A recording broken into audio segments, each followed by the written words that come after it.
fucking wow. I can't believe I just made a 18-minute video and my mic stopped working halfway through.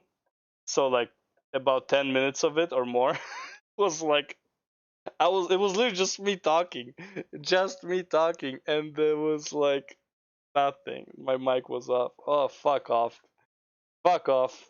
That's so bullshit. Anyways, let's watch Crypto CEO accidentally describes Ponzi scheme by Coffeezilla. Is it Coffeezilla? Is that his name? Yeah, Coffeezilla. Alright. Let's go. Is 2022 and the world has changed. Magic internet money Yeah. is here, ladies and gentlemen, and Hell yield yeah. farming, it's a crypto thing now. So buckle up, educate yourselves. This is what it really means. Hang on, let me look this up real quick. Yield farming. Yield farming is the practice of staking or lending crypto assets in order to generate high returns or rewards in the form of additional cryptocurrency. Now, are you So basically, your imaginary money, your monopoly money, can increase by more monopoly money for reasons. Because you invested monopoly money, the monopoly money bank, the monopoly money bank decided that you earn 10% more monopoly money at the end of the day. Monopoly money. confused yet? Don't be, because that's the whole purpose of this video. Yes. Sam Bankman-Fried, CEO of one of the world's largest crypto exchanges, FTX, is here. He appeared on a podcast to explain it to the unwashed masses once and for all. What is a yield farm? But it turns out in the process, he accidentally describes a Ponzi scheme, nice. which is just sort of like really funny.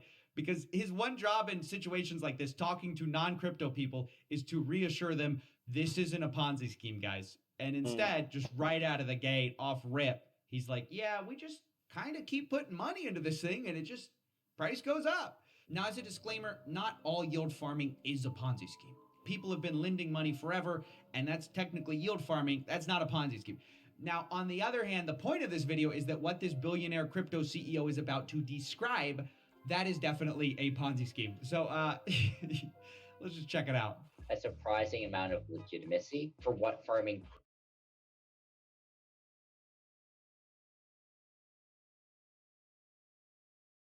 This guy's a billionaire, fellas.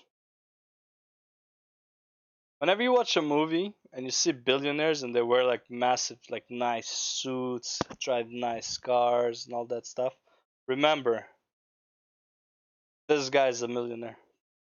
Would mean, where do you start? You start with a company that builds a box. And in practice, this box, they probably dress it up to look like a life-changing, world-altering protocol that's going to replace all the big banks in 38 days or whatever. Maybe for now, actually ignore what it does or pretend it does literally nothing. It's just a box. All right, step one, we're already getting some red flags here. Pretend you're life-changing and actually do nothing. Okay, what's step two, Sam? And then this protocol issues a token. We'll call it whatever, X token. And X token promises that anything cool that happens because of this box is going to ultimately be usable by, governance vote of holders of the X tokens. They can vote on what to do with any proceeds or other cool things that happen from this box. And of course, so far we haven't exactly given a compelling reason for why there ever would be any proceeds from this box. But I don't know, maybe there will be. So that's sort of where you start. And now what happens? So maybe there will be, maybe there won't. If there is, you would get a vote to do something with that. But it doesn't mean your vote will actually count, I guess. Well, X token has some market cap, right? It's probably not zero. Let's say it's, $20 million market cap.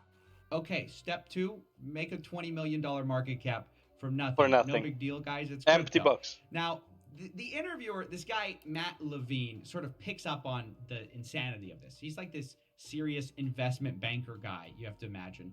And he's like, look, no, it can't be worth nothing. You can't do this. And Sam Bankman-Fried's like, the hell I can't. From like first principles, it should be zero, but okay. Sure, okay. I completely reasonable comment.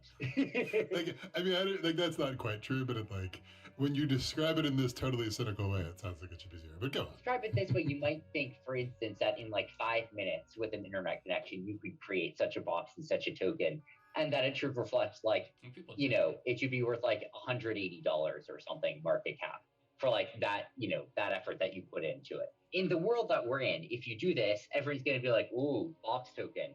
Maybe it's cool. If you buy a Box token, you know, that's going to appear on Twitter and it'll have a $20 million market cap. All right, red flag 3. My man just. So for your time for creating an empty box token, an empty box means nothing. You say that this is worth a maximum of $180, and if you invest into it, this box might do something to be worth more than $180. But because we are who we are, we can just set the price to $20 million because our time is just that much more valuable. Got it? Just said maybe in your world a box that does nothing can't be worth $20 million, but in my world 20 million minimum. And this is sort of where things go full Ponzi, full, we don't even try to hide it. Money goes up because more money goes in, and more money's going in because money goes up. Yeah. So, you know, X tokens being given out each day. All these like sophisticated firms are like, huh, that's interesting. Like, if the total amount of money in the box is $100 million, then it's going to yield $16 million this year in X tokens being given out for it. That's a 16% return. That's pretty good. We'll put a little bit more in, right? And maybe that happens until there are $200 million in the box. So, you know, sophisticated traders and or people on crypto Twitter or other sort of similar parties go and put $200 million in the box collectively, and they start getting these X tokens for it, right? And now all of a sudden everyone's like, wow, people just decide to put $200 million in the box. This is a pretty cool box, right? Like this is a valuable box, as demonstrated by all the money that people have apparently decided should be in the box. And who are we to say that they're wrong about that? Like, you know, this is I mean, boxes can be great. Look, I love boxes as much as the next guy, right? And so what happens now? All of a sudden, people are kind of recalibrating. They're like, well, $20 million, that's it? Like that market cap for this box, and it's been like 48 hours, and it already has $200 million, including from like sophisticated players in it. Are you guys hearing this? He literally just described a Ponzi scheme, unironically, and said at the top of this interview, by the way, that this is one of the most important things in DeFi right now. Boxes that do nothing that are in the shape of pyramids. And by the way, you and I aren't the only ones who feel stunned by this. The interviewers are just sort of at a loss for words.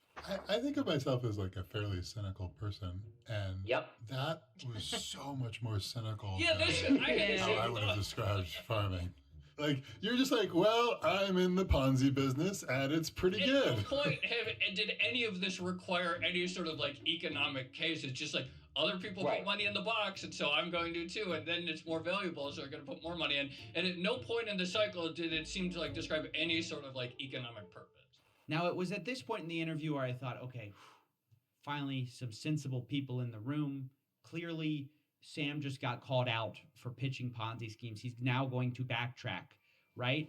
Wrong. Instead, No. Sam goes, this is my world, and you guys are boomers and just don't understand how money works. And it is sort of like real monetizable stuff in some senses. And, you know, at some point, like if the world never decides that we were wrong about this in like a coordinated way, right? Like you're kind of the guy calling bullshit saying, no, this thing's actually worthless. But in what sense are you right?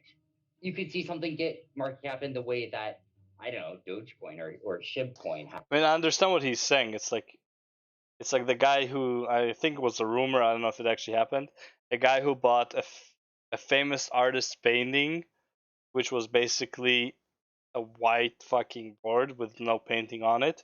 He bought it for like a few $1,000,000, and it was just like a canvas, a white canvas. So, and it's like, again, how do you value this canvas at a few millions? Have, right? Where people are just kind of like, haha. Which is, by the way, a scam in my opinion. But again, it's the person who's paying that needs to decide if it has value or not. And then they buy it. And if you're like, that's dumb, it has no cash flow, I'm going to short sell it, you lose all your money. There it is, guys. The unironic investment case for memes and Ponzi schemes. They have value because people say they have value, and who are you to say otherwise? I mean, what do you... I mean, it's true, though. It's true.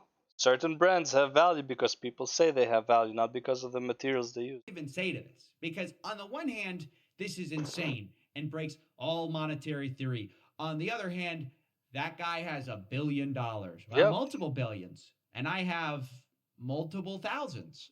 We are not the same, okay? That's all I'm saying. Yeah, So that's what how do it we is. even take away from this? I think the answer has to be nothing.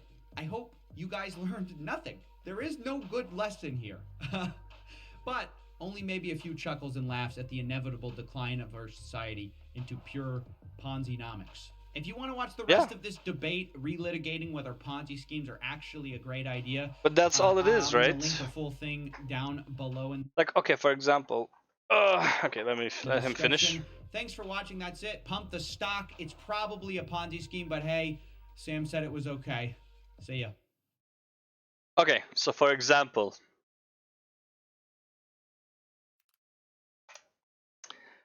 let's go to ODK network. First thing came to mind. Okay, have t-shirts. Okay, this t-shirt is 38 bucks. Are you telling me the material on this costs like anywhere near this price? This is like without shipping, probably before tax and all that stuff. 38 bucks for this.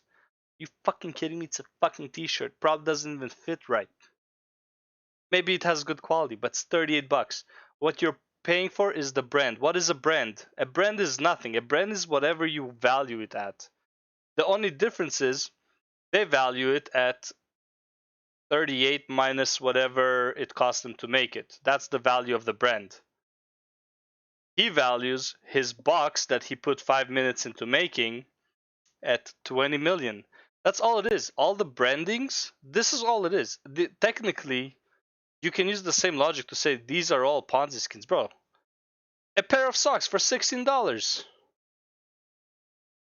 $55 for joggers. That's actually like kind of okay. I've seen worse jogger prices, right? But yeah, but it's like these are all technically the same argument of like why this is like kind of like a Ponzi. It's like the value you put on something. That's all it is. Now the only difference is obviously that the price on that doesn't go up based on how many people buy it, but on some other products they do. Think about the what's it called, which was illegal, but when there was shortage of toilet paper, did they not raise the price? Like some people tried to raise the price. That's why it's illegal. By the way, that's technically also a Ponzi scheme, right? It's like people want toilet paper. I bought all the toilet paper, so now I'm gonna sell it at a increased price, right? That's illegal because of the shortage, right? Like that's a bit different, but that's the same kind of concept, right? It's like you just increase the price for no reason. You increase the price because people value it, right? There's no value to toilet paper if it's available. There's like the value is very low, but when it's not available, the value goes up, right? That's like supply and demand and all that stuff, right? But it's like everything that's like the prices goes up because you value it more. That's technically the same definition for what he just describes as the Ponzi scheme. You value it at a certain amount. That's all it is. That's like yeah, that's all it is. Like it's however you value it. Like that's literally how the world runs. What you think? What's it called? What's that purse called that all the women want? Starts with a V. Louis Vuitton. Vuitton. Louis Vuitton, right? Or whatever it's called.